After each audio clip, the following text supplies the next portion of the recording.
Lapor, apel pergeseran pasukan. Pengamanan TPS Polres Aceh Utara. Siap, dimulai.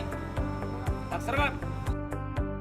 Kepada pimpinan apel, angkat senjata! Gerak!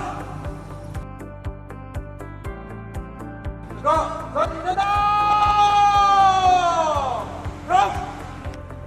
Lapor, apel pergeseran pasukan dalam rangka pengamanan TPS Operasi Mantap Pelata Renjong 2018 Senin 15 April 2019. Siap!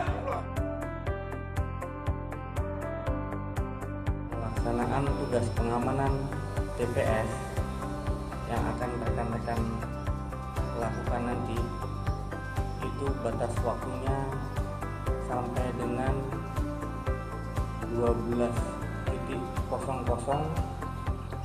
pada tanggal 18 April.